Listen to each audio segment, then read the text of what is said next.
Merci donc pour cette invitation. Je vais très rapidement présenter Coloco, qui est une agence, un collectif. C'est né comme un collectif de paysagistes, d'architectes, de graphistes, d'artistes. Et on travaille depuis 25 ans localisés entre Montpellier et Paris. Et avec toute une série de projets assez vastes dans l'échelle qu'ils peuvent parcourir. Mais je vais vous en parler plus précisément avec deux cas précis qui sont un peu aux antipodes l'un et l'autre d'un travail qu'on peut faire sur des très grands territoires ou sur des petits jardins. Je vais commencer déjà par situer le travail qu'on fait dans l'espace du vivant. J'aime bien cette citation de Wilfried Ensonde qui dit que la vie est le petit grain de folie de l'univers.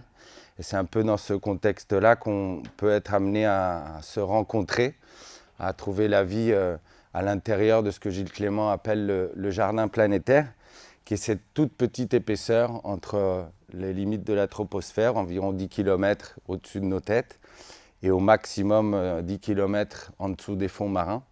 Et c'est dans cette toute petite épaisseur que nous sommes amenés à nous rencontrer, à croiser.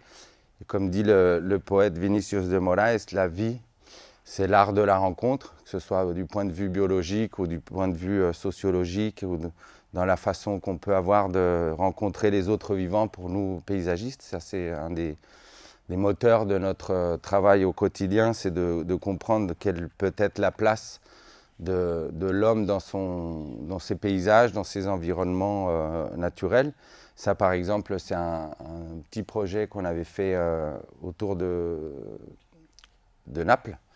Et donc, c'est les tout premiers moments d'imagination collective et de mise en route d'une situation dans laquelle l'échange, le départ du projet, le programme même de l'aménagement d'un parc sur un ancien site militaire, il part de cette rencontre entre tous les participants et d'imaginer aussi une façon dont les représentations graphiques, ça s'adresse peut-être à tous les étudiants, les designers, on est dans cette nécessité d'inventer d'autres représentations du vivant, de notre relation à tous les autres vivants. Ça, c'est un schéma qui avait été fait pour l'étude sur la mise en réseau des délaissés de Montpellier, mais elle peut ne pas avoir d'échelle, cette représentation-là, qui est la façon dont on peut entrer en relation entre différents organismes à différentes échelles.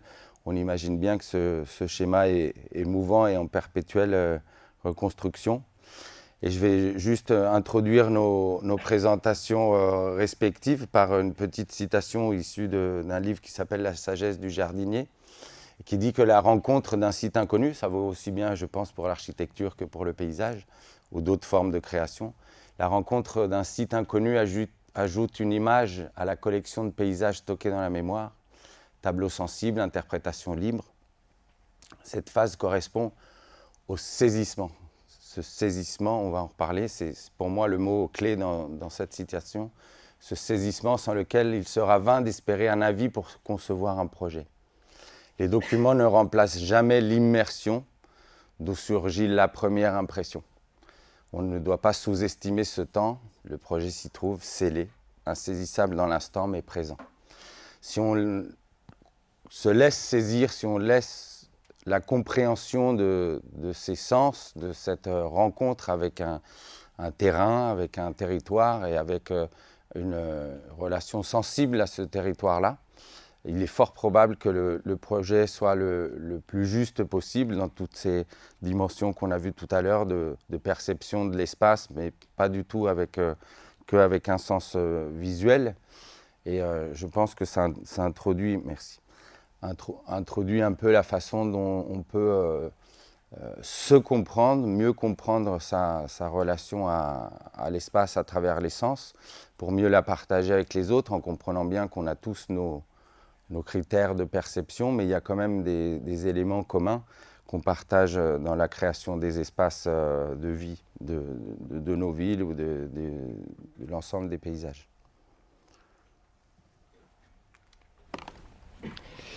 Et pour continuer dans cette rencontre et cette discussion et ce partage, Yves Risser, moi je suis architecte et enseignant à l'école d'architecture de Marseille.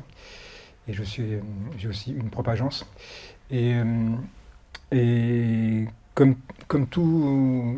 toute personne, donc on n'agit jamais seul. Alors là, je voulais vous montrer donc moi, je dessine beaucoup, mais derrière moi, il y a forcément aussi une équipe. Donc aujourd'hui, il y a Benjamin Fassia et Estelle Journet. Il y a eu d'autres personnes qui sont passées à l'agence. En fait, on est toujours en train de faire un dialogue et une conférence, ou du moins, on s'expose. Et s'exposer, c'est aussi se remettre en question en permanence. Et j'aime beaucoup moi, cette citation d'Octave Paz de L'Arc et la Lyre, qui est « Le monde de l'homme est un monde du sens. Il admet l'ambiguïté, la contradiction, la folie et l'imbroglio, mais non la carence de sens. » Donc on est toujours dans... Le sens est toujours là, et en fait, il est propre à l'homme, et aux hommes en général, du moins, et à notre humanité. Et le fait de s'exposer, forcément, c'est qu'on se dévoile un peu plus, et je dévoile une part de chez moi, en fait. Donc, j'aime beaucoup le rapport à la roche, à la matière, à la pierre. Et dans ma maison, j'ai des objets. Et ces objets, ils ont été ramassés. C'est une partie d'une promenade, d'un objet qui plaît, un objet qui a une vie. Et c'est vrai que c'est un peu cette notion, comme on disait, les végétaux bougent, les références bougent, les projets bougent, et prendre aussi un morceau du territoire et l'amener chez soi, c'est aussi une partie de conception, ou une partie de s'approprier et de comprendre peut-être notre environnement. Et comme ça, forcément, des objets se posent entre eux, ils bougent eux souvent, donc il y a des choses qui bougent chez moi, et c'est toujours une manière de remettre en question et aussi de composer un territoire. Donc un territoire, il peut être la ville, il peut être un paysage, il peut être aussi un chez-soi. Et puis il y a aussi des choses qui sont un peu... c'est le caillou qui est derrière la porte de mon entrée, et qui est un caillou qui est, je le trouve assez hallucinant, parce qu'il est bicolore, et c'est pour montrer que la nature aussi, à des moments, elle est incohérente, et les choses, elles se collent. Et il y a une érosion après coup, et l'érosion reforme un caillou rond, parfait. Donc je l'avais extrait d'une plongée dans une rivière en Corse, et je l'ai fait ressurgir, je l'ai ramené en avion, et je l'ai posé chez moi, donc il est chez moi. Voilà. Donc c'est aussi une partie de... Et dans cette question-là, c'est vrai que c'est toujours bien de revenir à... J'ai rien par rapport à Le Corbusier, mais... Dans l'espace indicible, il dit des choses assez essentielles et qui rejoignent un peu ce que tu disais. C'est que la fleur, la plante, l'arbre, la montagne sont debout, vivant dans un milieu. S'ils attirent un jour l'attention par une attitude véritablement rassurante et souveraine, c'est qu'ils appartiennent détachés dans leur contenu, mais provoquent des résonances tout autour. Nous nous arrêtons, sensibles à tant de liaisons naturelles, et nous regardons, émus par tant de concordances, orchestrant tant d'espace. Et nous mesurons alors que ce que nous regardons irradie. Prendre possession de l'espace, c'est le geste premier des vivants, des hommes, des bêtes, des plantes et des nuages. Manifestation fondamentale d'équilibre et de durée. La preuve première d'exister, c'est d'occuper l'espace.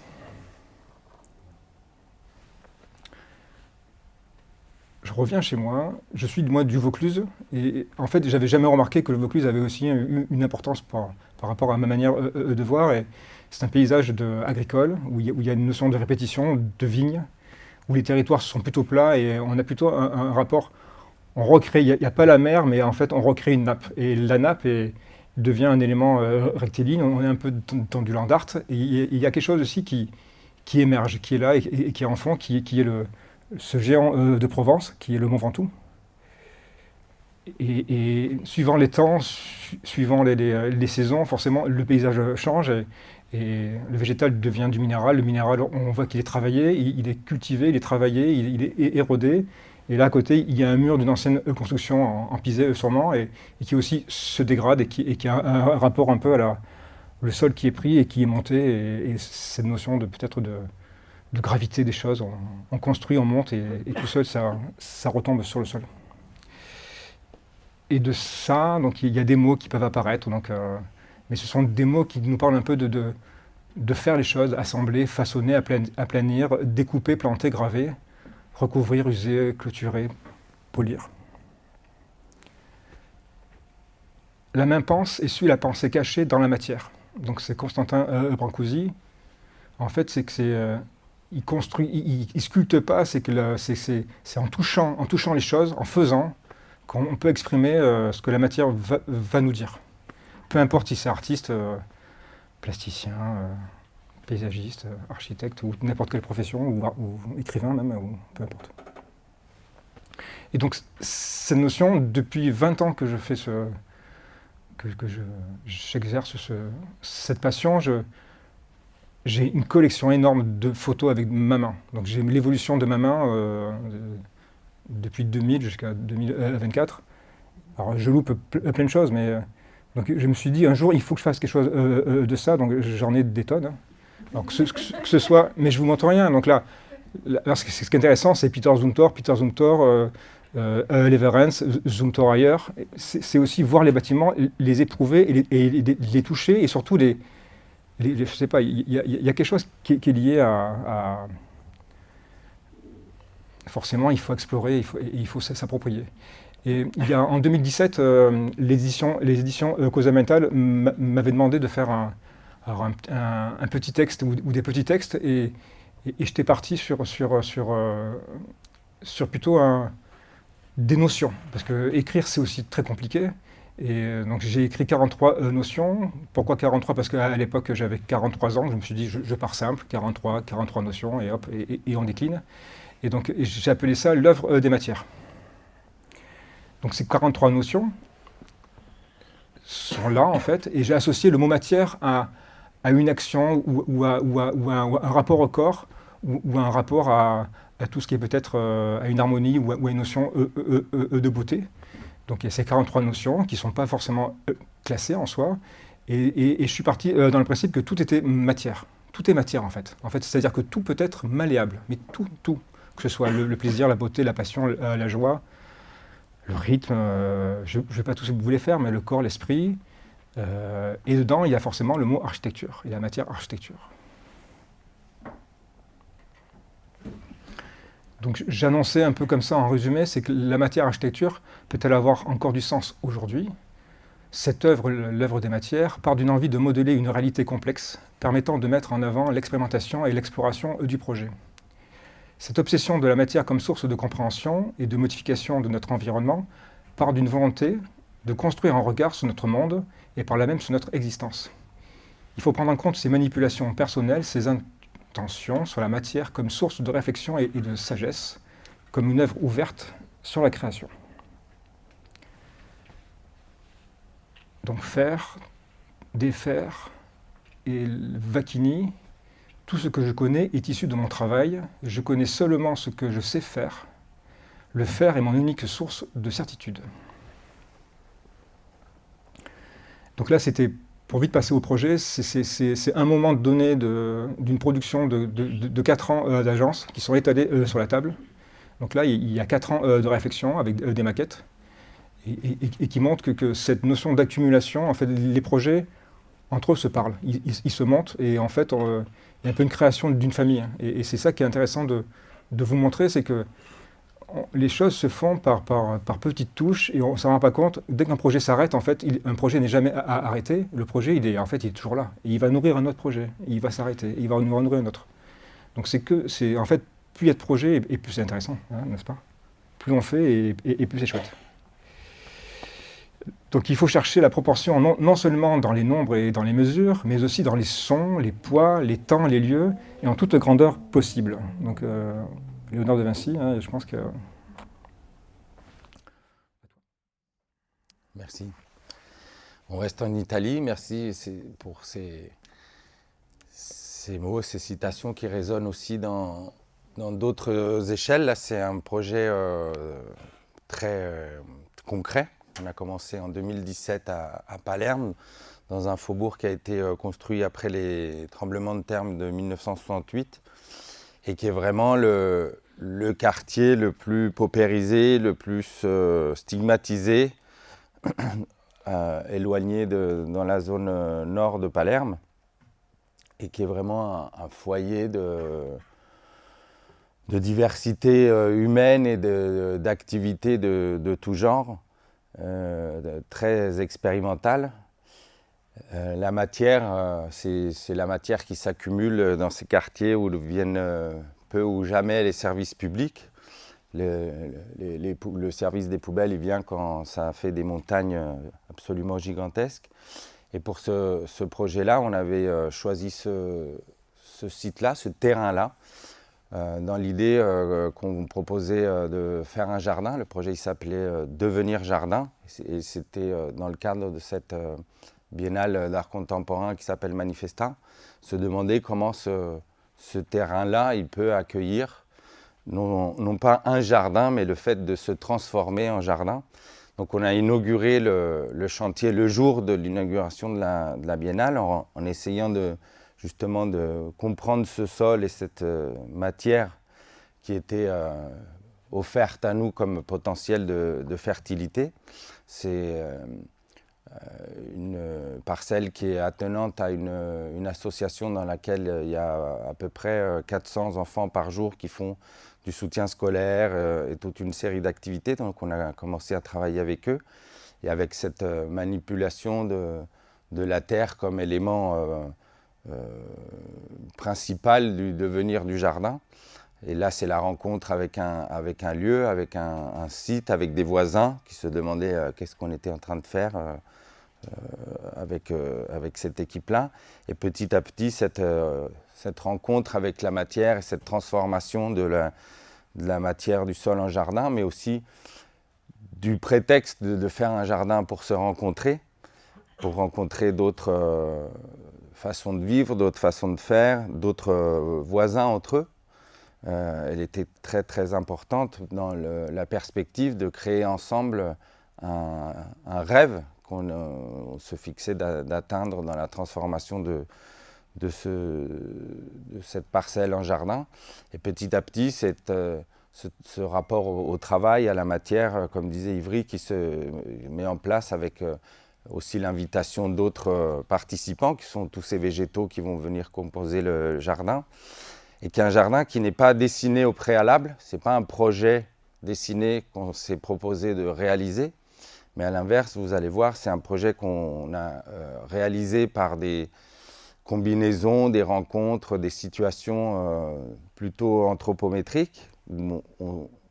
Ces situations-là de plantation, évidemment, elles respectent un peu l'orientation des bâtiments, la spatialité du lieu, mais il n'y a pas un plan d'attaque, il n'y a pas un plan de suivi du projet, mais plutôt des relevés de ce que la réalisation collective a permis de faire. Donc une fois qu'on a fabriqué sur des sessions, là je venais sur des sessions d'une semaine avec une équipe de paysagistes, et petit à petit on relève ces situations de fabrication collective d'un lieu, avec aussi des prototypes, des tests, des erreurs, des améliorations.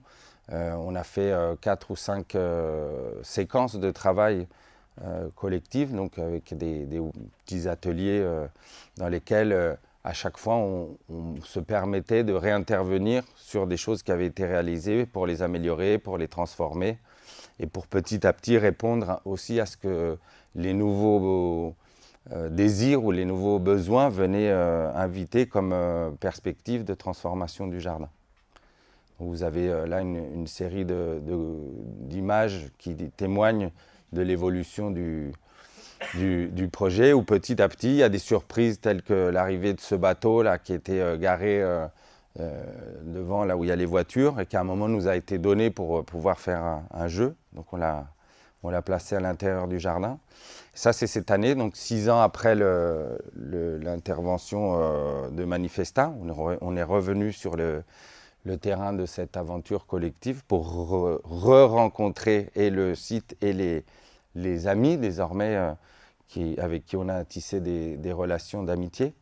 Et donc vous voyez, il y a l'usure du temps qui passe sur les mobiliers, mais aussi qui déploie toute une végétation qui est devenue luxuriante. C'est vrai qu'à Palerme, on a la faveur du climat, mais c'est pas très loin de Toulon, là, avec ce que j'ai vu cet après-midi comme végétation, c'est extrêmement généreux sur le développement des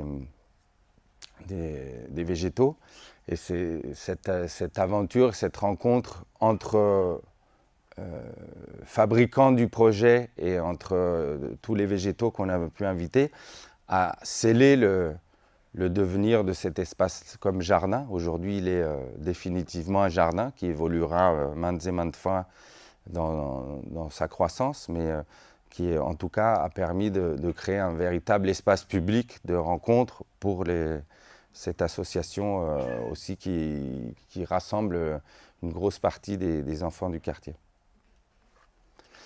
Et donc le projet, il est porté un peu par cette idée qu'on peut ensemble fabriquer des choses extraordinaires. C'est un quartier où on nous disait que c'était même pas la peine d'y aller parce qu'on ne pouvait rien faire, il n'y avait que des délinquants. Vous imaginez bien ce que la périphérie de Palerme peut receler comme activité illicite. Mais en tout cas, la fragilité du projet ne saurait venir d'une faiblesse de l'analyse, toujours perfectible, mais d'une défaillance du rêve. Quand ce rêve, il arrive à devenir collectif, il arrive à être quelque chose qu'on poursuit comme quelque chose qui nous relie, même si on ne parle même pas la même langue, parce que là, il ne parle même pas italien, il parle sicilien. Donc il y a des moments où on se comprenait à travers les mains et à travers le faire. Et cette citation que proposait Ivry tout à l'heure par rapport à Brancusi et à laisser s'exprimer l'intelligence de la matière, elle était vraiment éloquente par rapport à ce que se rencontrer peut démultiplier comme perspective d'évolution d'un lieu. C'est un autre lieu, donc on est dans le Grasse ancien et on a fait avec Emmanuel et Laurent Baudouin, donc c'est un projet à 6 mains avec toute une série de bureaux d'études et donc c'est le projet le plus lourd et gros qu'on a géré ensemble. Et c'est un projet qui a duré pratiquement... Le concours, on l'a gagné en 2011 et on a livré le bâtiment en 2022. Donc il y a eu 11 ans d'études et de chantier en soi. Donc c'est très compliqué toujours de faire un projet dans le centre ancien. Donc c'est une médiathèque, il y a à peu près 4000 m², où il n'y avait pas d'accès chantier, ou très peu, donc il a fallu tout faire un peu, de faire venir des camions en marche arrière ou autre chose. Donc et en fait, je vais vous montrer un peu plus. Donc je ne sais pas si vous connaissez Grasse, mais Grasse est une très belle ville avec un caractère très italien et très coloré. Et on s'était d'abord amusé à chercher des cartes postales et de voir un peu ce qui faisait la spécificité de ce site. Et c'est vrai qu'il y a une série La ville est toute en pente, très tortueuse aussi, et il y a plein de cheminements, de passages. Et dès qu'on visite la ville la première fois, on est vraiment attiré par ce jeu de resserrement. Et on ne sait pas pourquoi la ville est comme ça, mais dès qu'on parle après on a parlé avec les archéologues, ils nous ont expliqué pourquoi la ville était maintenant... Elle avait des rues toutes fines et elle était très haute. Et en fait, la ville, elle s'est construite sur elle-même. Et comme il manquait de la place, mais d'abord, elle a d'abord empiété. Donc les rues étaient larges. Ils ont d'abord empiété les rues pour pouvoir s'agrandir. Donc ça a réduit les espaces praticables. Et comme il n'y avait pas assez d'espace, ils ont construit après en hauteur. Donc la ville est devenue très tortueuse. Donc toujours pareil, et il y a la cathédrale Notre-Dame du Puy, qui est en pierre blanche en jarre de tuf, donc, et ce qui est un élément assez important dans la composition. Je vais vous montrer après le site un peu plus, mais c'était pour vous montrer aussi la matière. On parle matière projet et matière sens, donc c'est important aussi de montrer autrement le projet par aussi qu'est-ce qui nous a inspiré, parce que le projet, il est ce qu'il est, mais il est avant tout, c'est quand on fait un projet, on essaie de voir aussi ce qui se passe autour. Donc on connaissait forcément la Fondation Mag, mais on est retourné aller la voir et on a dit, il y a un truc à trouver là, il y a un truc à trouver sur le bâtiment de Joseph Louis Sert. il y a une question de végétal, de nature, de lumière et toute une composition avec une série de voûtes, des poutres-voûtes. Donc on s'est dit, si on fait un projet, il faut récupérer le vocabulaire de la ville, ses arcades, ses passages, et peut-être remettre en scène cette matière-là, une matière plutôt conceptuelle ou matière de référence. La référence est assez importante. Et il y avait aussi une autre envie, c'est que c'est toujours dans cette quête de toucher. Il y a aussi les visites des cloîtres, les visites en école d'architecture. Donc en deuxième année, on fait tous les ans un voyage avec la promo. Donc la promo, elle fait à peu près 160 étudiants et on va tous les ans, on va en Italie. Donc on s'est exploré, on a fait plusieurs fois Florence, Rome, Bologne et d'autres villes, peu importe. Mais il y a à chaque fois, on a visité et on a parcouru et on s'est très souvent arrêté dans des cloîtres pour les dessiner avec les étudiants et pour leur montrer qu'est-ce que c'était le rythme, le sens du corps dans un espace rythmé, quand est-ce qu'on s'arrête, quand est-ce qu'on regarde, quand est-ce qu'on touche. Et tout ça, et forcément, on est attiré par cette finesse des colonnes et ce petit jardin, ce paradis peut-être, parce que c'est ça en fait, hein, un jardin de cloître ou un monastère, peu importe. Donc ce sont des choses qui sont là, qui perdurent. Donc qu'est-ce que c'est ces finesses? Comment le mur devient aussi lumière et on fait tenir avec la plus simple fragilité pour soutenir le toit. Des textures, des matières qui sont importantes aussi. Et le projet arrive et le projet, donc je reviens sur la ville et la ville c'est ça. Donc c'est ce rapport tortueux. Mais on ne fait pas attention, c'est ce que tout à l'heure on disait en visitant Toulon, on lève rarement les yeux. Et quand on lève les yeux, on voit la force entre les deux bâtiments, on voit l'interstice, on voit ce qu'on disait aussi, tiens, on voit cette timidité entre les deux. Et il y a ce rapport-là qui est un peu enivrant, qui est un peu intuitif, qui nous donne toujours à aller voir plus loin. Et on s'est dit, là, il y a la matière à faire le projet. Et donc, la médiathèque, c'est celle qui est devant, l'élément blanc, qui est un gros bébé en soi, parce que c'est une belle pièce urbaine qu'on ne voit jamais en plein ciel. Hein. On n'est pas des oiseaux, et heureusement. Et c'est toujours intéressant de montrer, vue du ciel, ça nous fait comprendre la typologie d'ensemble de la ville de Grasse. Et ce qui est intéressant, c'était de montrer le rapport avec la cathédrale. Donc on a les bâtiments clairs, ce sont les seuls bâtiments clairs, parce qu'ils sont de nature très minérale. Et il fallait pour faire un nouveau bâtiment qui exprime ce côté culturel ou cultuel, ça a été logique de le faire blanc ou clair du moins, pour redonner un peu ce côté équipement public. Donc vue du ciel, et on est intervenu sur une dent creuse, donc là où il y avait la médiathèque et là où elle est aujourd'hui, c'est un espace qui est resté longtemps, il est resté pratiquement plus de 50 ans, voire 70 ans sans rien, depuis la guerre en fait. Et il y avait avant, c'était un quartier insalubre, c'était un petit ghetto, comme il disait, mais donc ils avaient eu l'idée de tout raser et ils avaient fait un bassin d'eau potable, donc c'est la partie qui est juste au-dessus à votre droite. Et donc le projet c'était sa parcelle attribuée pour ce concours-là. Là, je vous montre d'autres points de vue qui montrent le rapport du bâtiment avec son contexte. Et comme on ne le voit jamais vue du ciel, c'était plutôt intéressant de le voir plutôt dans la photo de droite, où on a ce rapport, et il essaie de reconstituer, lui, un fond de scène, et ce quartier qui était à l'époque, qui n'était pas pratiqué. On avait, là où aujourd'hui il y a une place, il y avait un terrain de sport type basket, et en dessous c'était un parking laissé à l'abandon. Et aujourd'hui on a redonné une centralité, du moins la volonté politique qui a été très juste, mais qui a été assez difficile à mettre en place, parce que très compliqué d'intervenir dans de l'ancien et tout ce qui s'ensuit. Donc intervenir dans l'ancien, c'est-à-dire au fond on a le bassin d'eau, donc on a un bassin de 6 mètres de hauteur d'eau qu'il a fallu vider pour pouvoir terrasser et pouvoir construire les fondations, parce que le bâtiment il est sur 7 niveaux.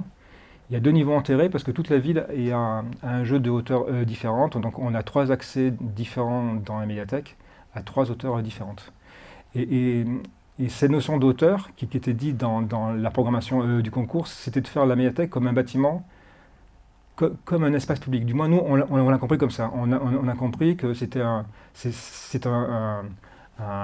tiers-lieu, donc c'est-à-dire que c'est un lieu qu'on peut y aller sans forcément consommer ou pratiquer une activité. On peut juste la parcourir et s'y arrêter ou pas et discuter. Donc nous, on s'est dit c'était évident, on reprend la ville et la médiathèque devient un condensé de la ville et devient l'image de la ville. Donc c'est de gérer des rues, des croisements, des ondulations, des places et de retrouver ce bâtiment. C'est un jeu où on empile les espaces publics. Et quand on a fait le chantier, forcément, on s'est rendu compte de cette couche existante, parce qu'on a trouvé les fouilles archéologiques, on a été à moins 3000 ans de notre ère en soi.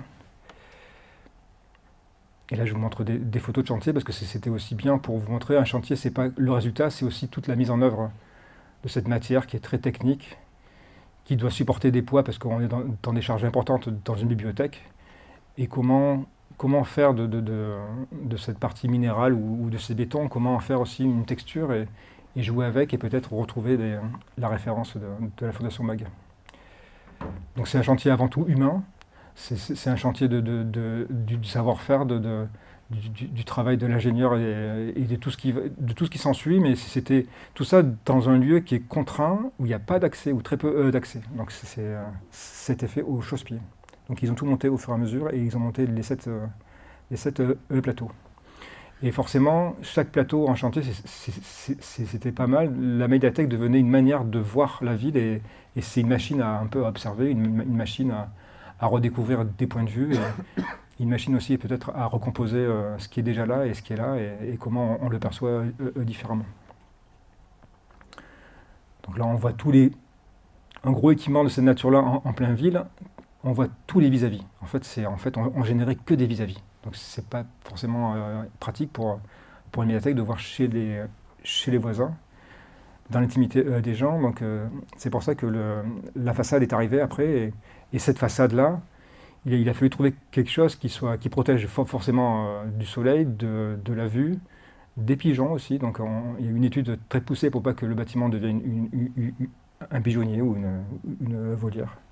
Donc le travail a été sur cette vêture. Tout à l'heure, on parlait, l'architecture est une peau au-dessus de nous. Et en fait, ce travail de peau, qui est une peau poreuse, qui est une peau à la fois mate et transparente, opaque et transparente, il y avait toute cette ambiguïté qui nous permettait de parler du savoir,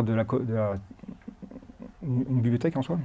Donc le travail a été sur ça, en fait, de mettre au point, par des prototypes, de cette peau qui est constituée de fûts de ciment blanc. Et l'intérieur, tous les murs qui sont aussi avec un calpinage assez sophistiqué. Et là, on voit tout le jeu très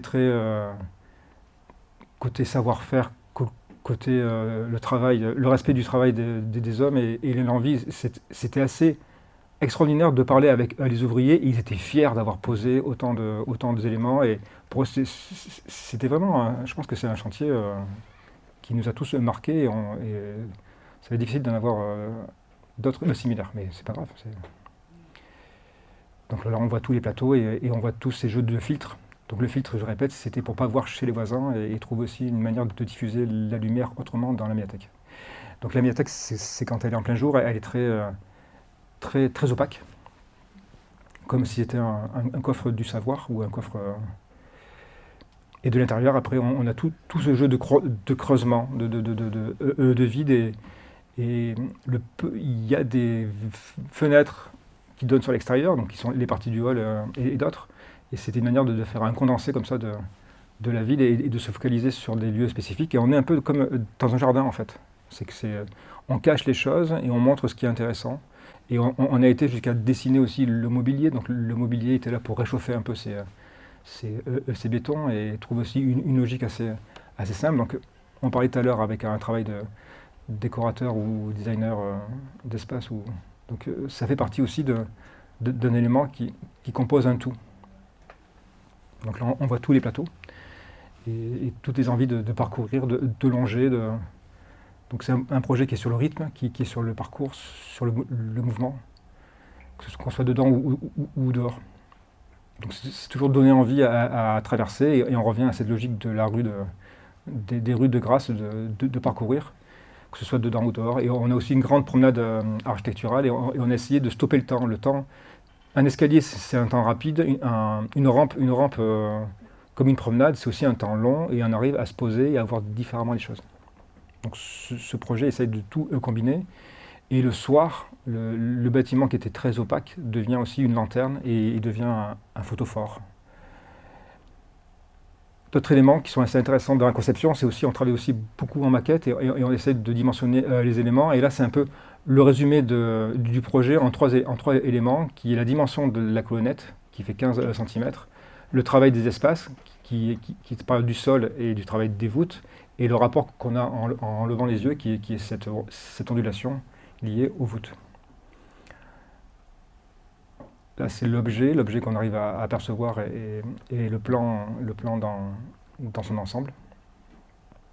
Et on a pu, avec l'aide de la ville et de la DRAC, on a pu faire aussi un ouvrage qui explique un peu toute la logique du chantier. Et à la fin, on a remercié il y avait plus de 100 personnes qui ont travaillé sur le projet, et c'était aussi un moyen de les mettre en avant. Là, ça va être totalement l'inverse. Et merci Ivry de nous avoir partagé cette sculpture de l'espace, du vide que peut offrir l'architecture. Là, on est dans le massif des Calanques, vers Callelongue et les Goudes, sur 2 projets successifs qui ont eu lieu, qui est le plan de paysage du parc national des Calanques sur sa version terrestre. Mais je vais vous présenter le travail qu'on a fait sur le plan de paysage sous-marin des Calanques. Et donc, qu'est-ce qui se passe quand on n'est plus du tout chez soi, on n'est plus du tout chez nous humains? On comprend très bien que c'est un milieu dans lequel on n'est pas du tout équipé ou préparé pour habiter. Ça, c'est la carte qu'avait le parc des Calanques, de son espace terrestre en vert et marin en bleu, avec le cœur de parc qui fait à peu près 40 000 hectares, je crois, et l'aire d'adhésion ou l'espace adjacent qui fait 68 000 hectares. Donc c'est des espaces qui nous dépassent un peu dans la capacité de se les représenter. Et dans cette compréhension de son rapport au monde, une fois qu'on est immergé dans l'eau, dans une position horizontale, dans une dérive permanente où on n'a plus du tout de rapport de référence à un sol, un horizon ou un ciel comme on peut avoir dans les paysages terrestres, et dans un équipement nécessaire forcément pour comprendre ce que le terme même de paysage peut définir dans l'eau, où on voit, même avec un masque si on a une visibilité extraordinaire, 20 mètres. Et du coup, de comprendre comment ce rapport à l'espace était complètement modifié par le milieu aqueux, en fait, avec cette difficulté de ne pas avoir de perspective, d'horizon. On ne peut pas se représenter l'espace de la même façon. Et donc, comment définir un paysage alors qu'il est défini par un observateur face à un paysage vu, un horizon et à une frontalité dans le milieu terrestre. Là, une fois qu'on est immergé en mouvement avec toute une dominante d'autres sens que celui de la vue, le toucher, la température, par exemple, ils deviennent extrêmement importants. En même temps que tout l'imaginaire et toute l'interprétation de ces sens qui se met à fonctionner d'une façon totalement différente. Donc comment parler de 68 000 hectares, étant donné que quelques mètres déjà nous renversent complètement cette perception de l'espace qu'on peut avoir au sol. Donc à travers différentes rencontres avec énormément d'acteurs de la mer. Il y avait des pêcheurs, des biologistes, des plongeurs, tous les services de l'État, du parc national qui étaient associés à ce travail-là. Donc on a récolté énormément de photos. Il faut savoir que on a déjà du mal à aller à plus de 40 mètres en plongée, c'est déjà une bonne performance. Là, les fonds marins ils descendent à 1300 mètres, donc c'est des espaces où même l'être humain n'a jamais été. On peut y aller avec des robots, avec toute une série de contraintes très fortes. Voilà les réunions de travail qu'on pratiquait avec les techniciens du parc. Donc ça, c'est un comité de pilotage, par exemple, et qui nous met face à cette capacité de partager ces perceptions extrêmement personnelles. Il y a des gens qui sont très à l'aise dans l'eau, il y en a qui ont beaucoup d'expérience, il y en a qui ont une peur bleue, justement. Et donc ça renverse complètement la perception de ce qu'on peut imaginer comme cette appropriation de l'espace. Et c'est très intéressant de montrer ce travail-là après la finesse du travail qu'ont pu faire Ivry et ses équipes sur la médiathèque de Grasse, parce que c'est justement tout le contraire en fait. C'est comment on se rencontre à l'intérieur de soi face à quelque chose qui nous dépasse par nature, et dans laquelle c'est marrant qu'on ait un peu le même genre d'image avec des mots, des ressentis et tout ce que de nouvelles combinatoires de perceptions peuvent amener comme rapport à l'espace et en plus à des vivants qu'on connaît en général très mal. Il y a quelques biologistes qui ont une connaissance fine. Et vous voyez avec des représentations et le dessin, encore une fois, qui se remet à construire ce que l'imaginaire rassemble comme perception, mais que la vue ne peut pas attraper. Même avec une série de photos, on ne peut pas avoir un déploiement d'une représentation de la profondeur pareille en mer. Et donc ça compose toute une série de connaissances.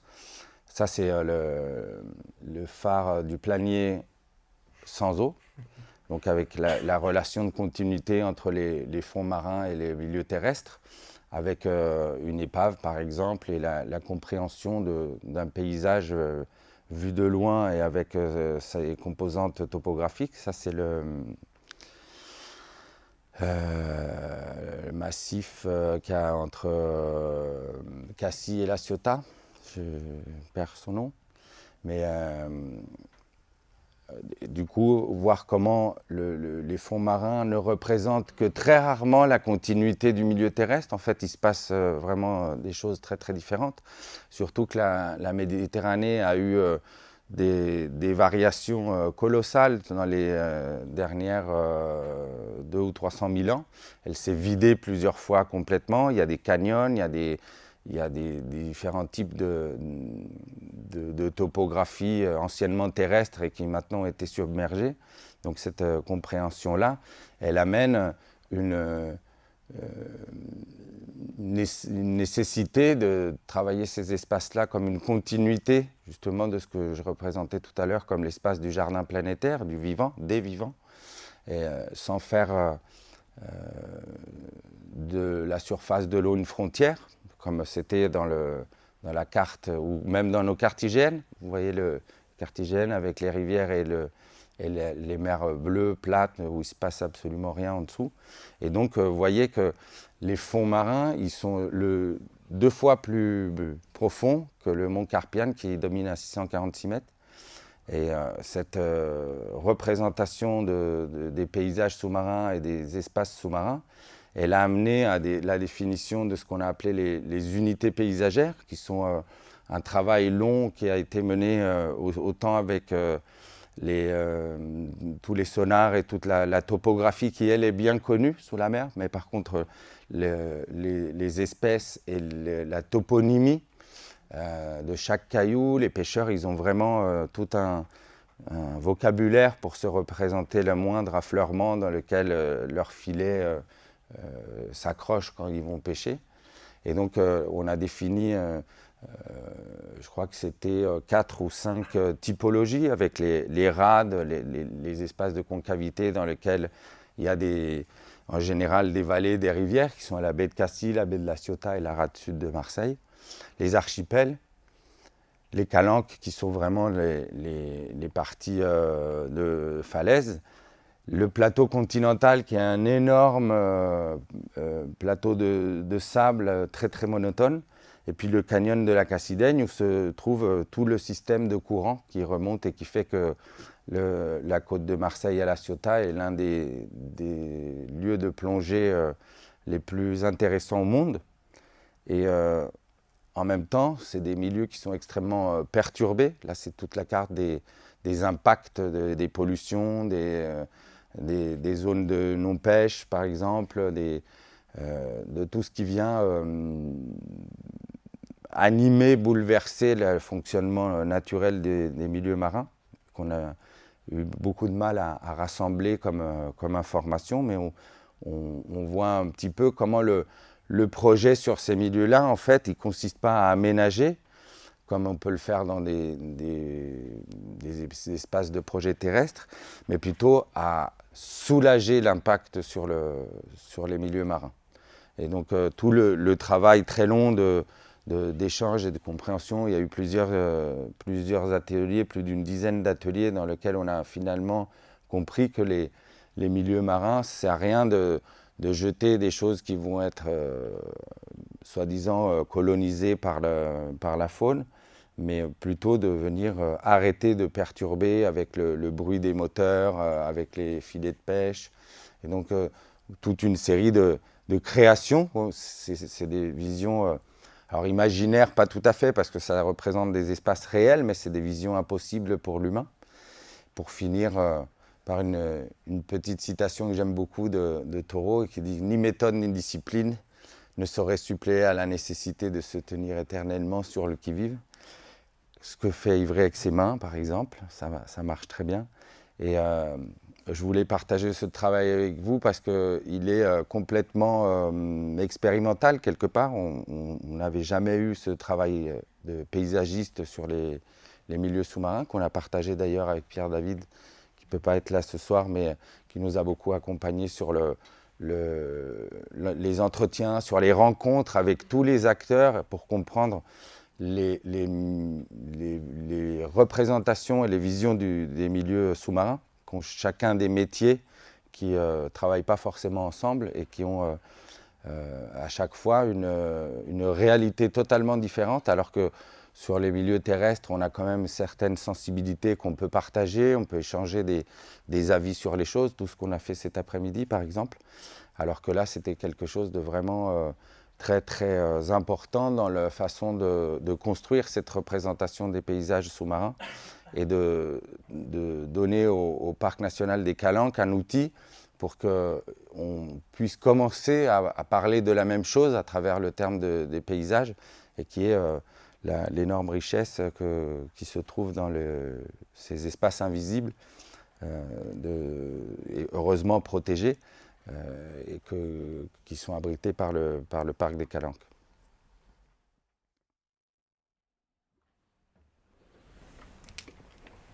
Et en continuité, peut-être aussi, parce que je pense qu'il y a des résonances, hein. Mais tu as raison, il y en a beaucoup. Donc c'est un projet plus modeste de 700 mètres carrés. C'est une salle des fêtes à Aveden, donc dans le Vaucluse.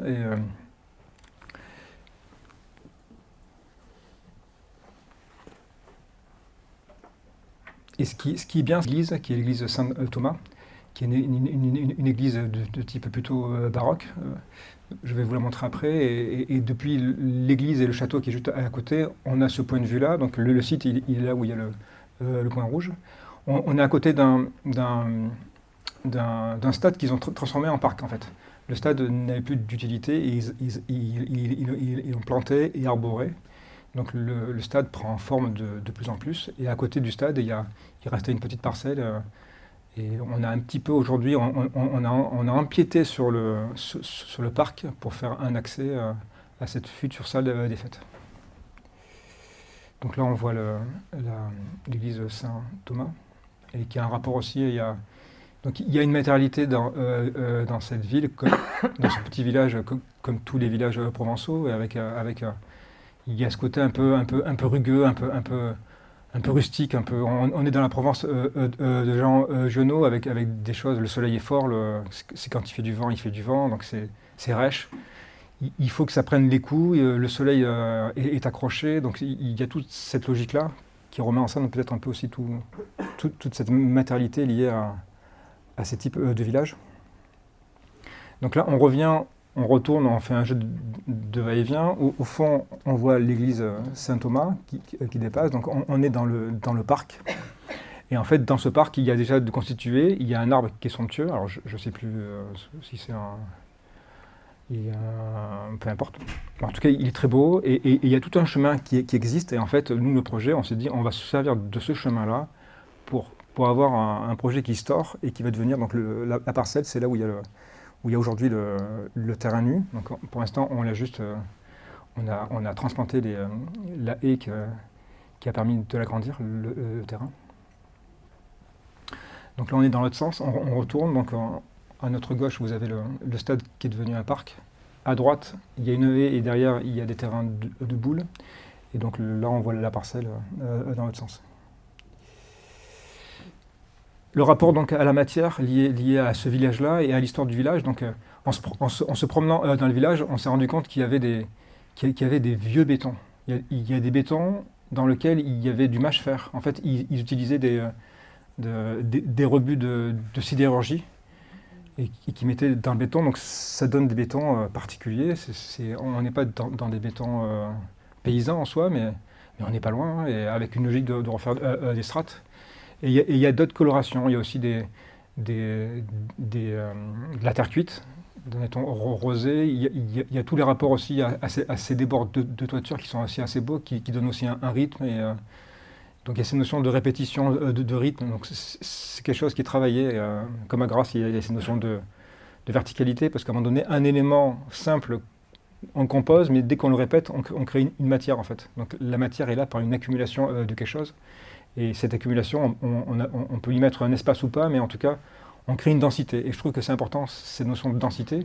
Il y a ces notions aussi de porosité, donc ces notions forcément d'échange entre le dedans et le dehors. Donc on peut remettre tout le rapport au végétal, à notre manière de respirer, la peau respire. Et aussi des colorations avec des vieux roses qui sont décolorés, qui étaient là. Donc le parti pris a été de... Il y a aussi, c'est la ville. Nous, dès qu'on a dit on va faire un projet qui soit de teinte plutôt rose et rouge, la ville elle nous a dit ça serait chouette de mettre un frêne Redwood, c'est ça. Et c'est eux qui nous ont dit on va planter un arbre aussi. Donc il y a aussi le projet existe c'est cet arbre qui va venir. Donc on va essayer de choisir un sujet un peu grand et un peu constitué. Donc c'est aussi un élément important. Et dans cette notion, alors on n'a pas répété, mais je vais vous amener dans un milieu aqueux aussi, un milieu aqueux. Donc on n'est pas dans du bleu, c'est pas la peur bleue, c'est la peur rose. Allez, on y va. Et je trouvais important c'est ce qu'on essaie de faire nous à l'agence là, de faire des états un peu brumeux, un peu atmosphériques, pour essayer de comprendre le mouvement qu'on va avoir dans le projet. Donc il y a la haie, il y a l'arbre, alors on va le voir au fur et à mesure, et il y a le bâtiment qui apparaît, et comme ça on avance dans cette nébuleuse, donc on ne voit pas loin, mais plus on s'approche, plus on va voir le jeu qu'il y a.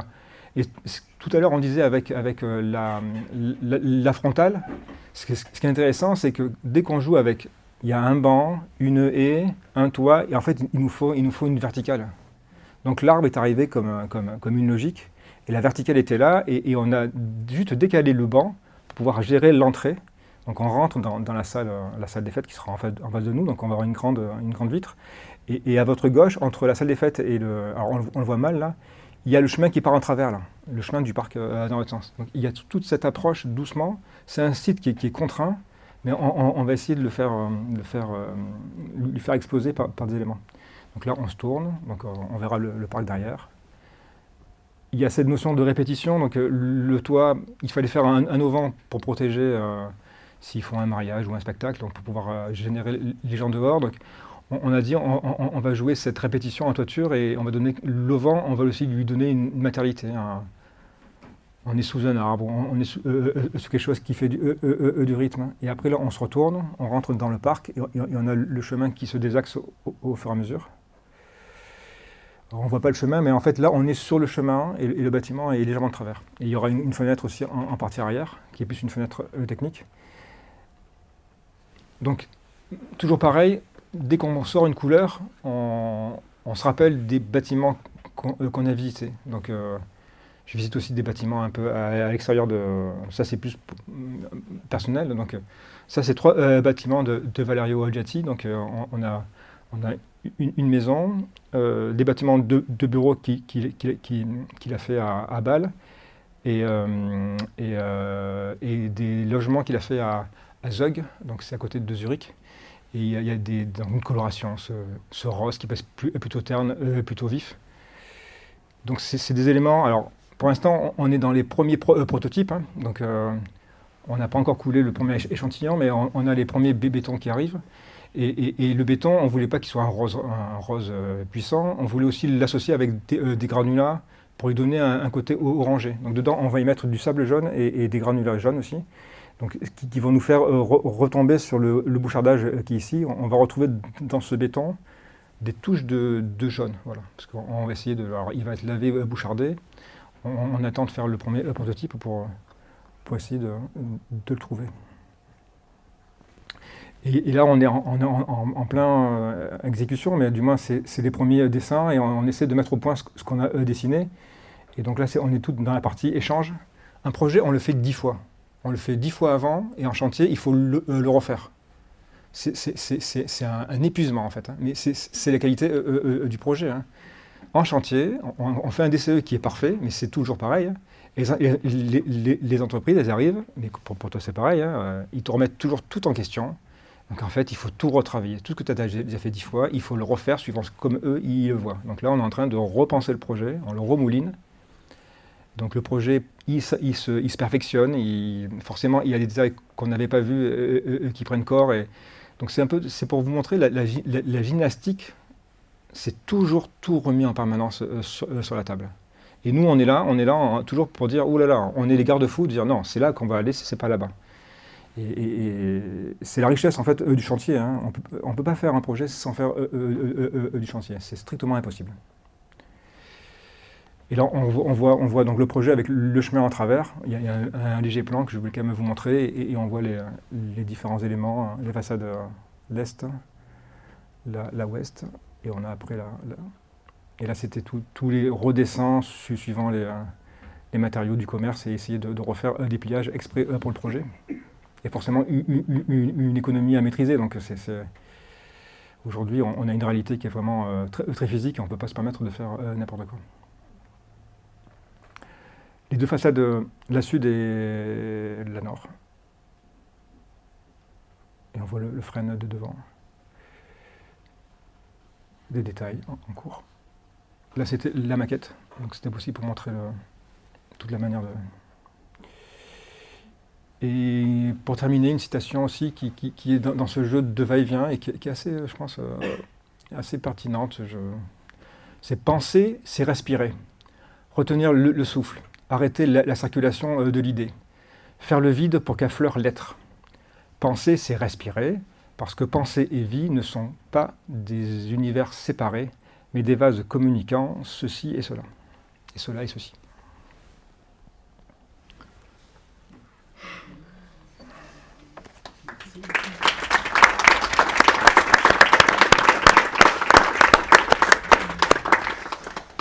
Je voudrais poser une question à Evelyne. Quel est ce qui vous a motivé dans le choix du béton pour la médiathèque de Grasse? Alors, le site, très contraignant, sol pas terrible. On a fait des fondations de plus de 12 mètres de profondeur, parce que les sols étaient gorgés d'argile. Et après, on avait des contraintes de poids. Une médiathèque, c'est plus de 450 kg par mètre carré. Donc c'était le béton était le seul matériau qui était le plus économe en quantité de matière pour pouvoir porter les quantités voulues et souhaitées au programme. Il y avait autre chose aussi qui nous a... Alors, il y a toute la polémique autour du béton, je ne le cache pas, et elle est escalée, et il faut en être responsable. Mais il y a aussi des logiques on ne sait plus construire en pierre. On l'aurait fait en pierre. Donc le projet, on l'a étudié avec Jean-Marc Veil, qui est un bureau d'études structure parisien. Et au tout début, on avait une logique de faire des grands claveaux, des grandes voûtes. On l'aurait fait aussi en précontraint, en béton. Mais il y avait une logique aussi, une beauté du chantier. On voulait les monter au fur et à mesure parce qu'il y a un accès qui est infaisable en soi. Et en fait, c'est que l'économie du projet, c'est qu'en chantier, il a fallu renégocier avec l'entreprise, parce que tout projet, à un moment donné, et la logique a été, pour sortir le projet, il fallait le revoir en fait à la baisse. Et c'est pas que le projet il s'est dénaturé, il a pris en force en fait. Plus on le réduit et plus on peut exprimer ce qui est essentiel et ce qui est important au projet. Donc il y a plein de choses qui sont enlevées, qui servaient à rien à mon avis. Juste aussi, à la base, le projet, les colonnes, elles étaient en pierre. C'était de la pierre. Donc, et c'était une question aussi d'économie qui nous a fait réfléchir à la matérialité de cet élément. Et on a eu toute la réflexion sur la petite cannelure pour pouvoir les couler, les fabriquer et les amener. Il y a aussi une question de sismique. On est en zone sismique à Grasse. Donc tout est verrouillé, ferraillé. Donc le bâtiment neuf, il répond à toutes les normes d'aujourd'hui. Et Grasse est soumis à ça. On l'aurait bien fait en bois, hein, mais pour avoir toutes les contraintes exigées, en fait, c'était impossible. On a 2 parties enterrées, donc on a 2 sous-sols. On ne les voit pas, mais donc on a un auditorium qui est à moins 2, entre guillemets. Et donc tout ça fait que le matériau le plus cohérent et le plus structurel, c'était cette matière coulée en soi. Donc on a joué avec pour essayer de l'économiser au maximum. Donc c'est pour ça que tous les planchers sont voûtés en fait. Les voûtes que vous avez vues, c'est pas que des voûtes esthétiques pour ressembler à la Fondation Mag, c'était aussi pour enlever de la matière. Donc avec l'ingénieur, on s'est dit il faut le rendre plus léger le projet. Donc on a des planchers épais qui font 1,50 m d'épaisseur parce qu'en fait on a très peu de poteaux. Le projet il n'y a que 6 voiles qui descendent les charges. Donc il est économe en fait en matière. Et le projet, on l'a pensé comme une table. On a des points d'appui et si on fait des planchers épais, si on les allège en dessous, en fait, on peut avoir de grandes portées avec peu de points d'appui. Donc le projet, il réfléchit comme ça. On a économisé au maximum ce qu'on pouvait et on a essayé de le rendre après vivable. Et il y a autre chose qui est aussi important lié à... Il y a cette notion aussi de pérennité. Parce qu'aujourd'hui, on est dans un langage être durable et on s'est posé la question, cette durabilité...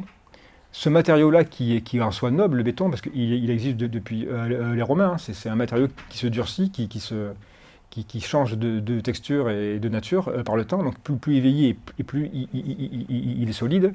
Donc il y avait aussi cette notion de ressembler aux pierres, donc c'est une pierre coulée, une pierre artificielle, mais ça reste aussi une pierre.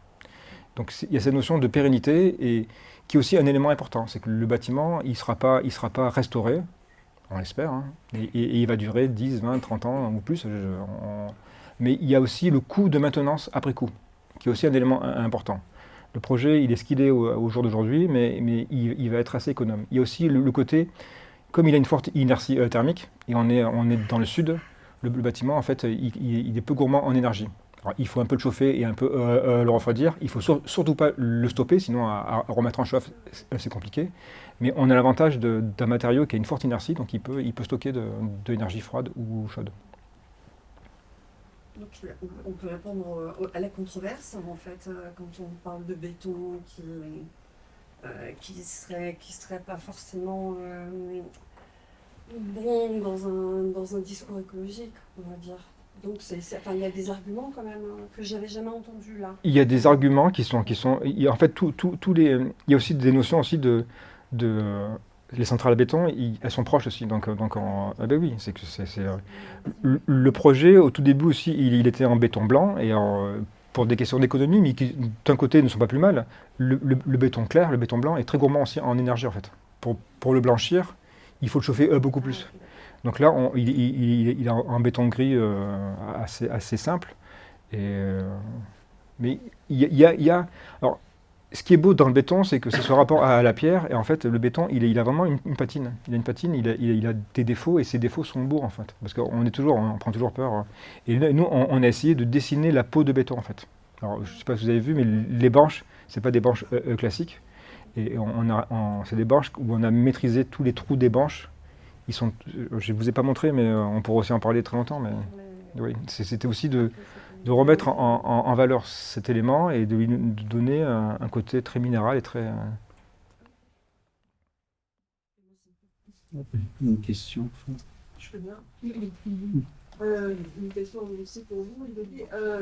Je suis personnellement convaincue effectivement de l'intérêt, de la beauté du béton et de tout ce que vous expliquez concernant aussi la relation à l'énergie.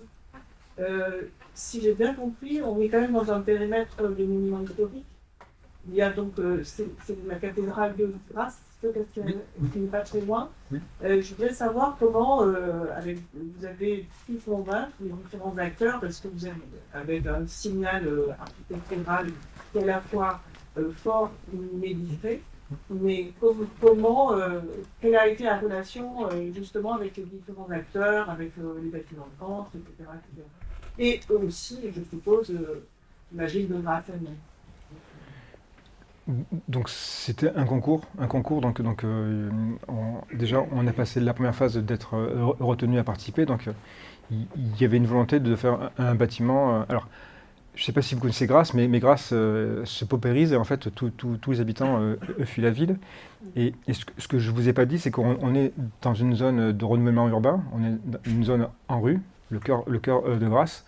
Et la médiathèque était le premier élément, la première pierre qui déclenche les restaurations des façades et des bâtiments qui sont autour. Donc on a une série de bâtiments qui sont délabrés.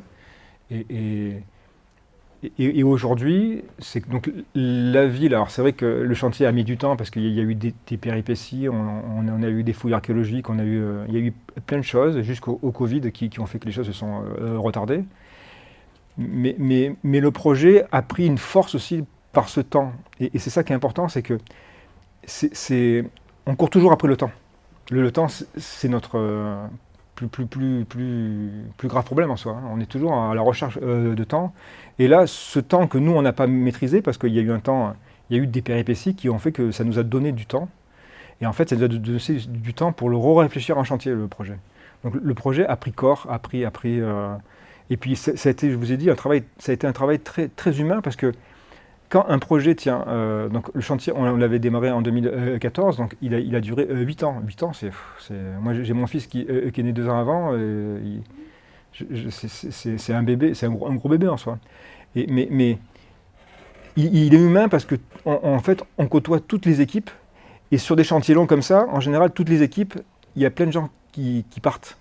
Donc en fait, nous les architectes, on était les seuls depuis la base. Aussi aux politiques. Hein. Alors, il n'y a que le maire qui est resté, mais autour de lui, tout le monde est parti, en fait. C'est assez hallucinant de voir comment les projets vivent. Et donc, il a fallu à chaque fois réexpliquer le projet. Tout ce qu'on avait négocié avec des entreprises, il a fallu les renégocier. Ce qu'on n'avait pas pu faire avec un chef de projet, on a pu le faire après avec l'autre. Donc, en fait, c'est un projet, il est toujours remis sur la table. Et le temps, mais en fait, permet Alors, il faut toujours être, comment on dit, un peu hagard et un peu faire attention, parce que les choses peuvent vite déraper, mais en tout cas, c'est un temps plaisant après coup, parce qu'on a oublié les difficultés, mais en fait, c'est un temps extrêmement riche. Si on pouvait toujours faire un projet en 8 ans, on ne le fera jamais, mais c'est une chance. Aujourd'hui, je vous dis, c'est... Tout projet, en 2 ans, ils sortent en fait. Hein. Il y a 1 an d'études et 1 an de chantier. Hein. Mais c'est extrêmement court. Pour un projet qui va durer 10, 20, 30 ans, le temps du chantier, mais c'est... Et ça, il ne faut pas le dire aux étudiants. Hein. Ah, mais je viens de le dire, mince.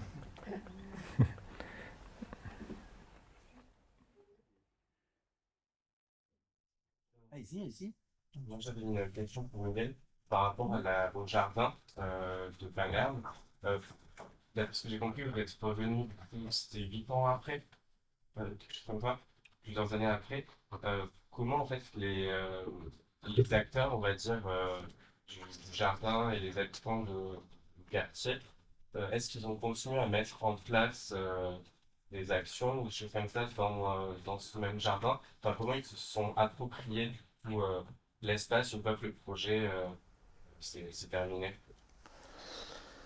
Alors il y a des choses qui sont nées pendant l'année où on a commencé à l'imaginer, à le réaliser ensemble. Par exemple, sur l'été, ils ont fait plein de moments de cinéma en plein air et d'activités, de jeux. Ils ont tout un personnel d'encadrement des enfants qui propose des activités. Donc l'appropriation, elle est beaucoup plus passée par des activités et une façon d'habiter le lieu et de l'éprouver avec des activités.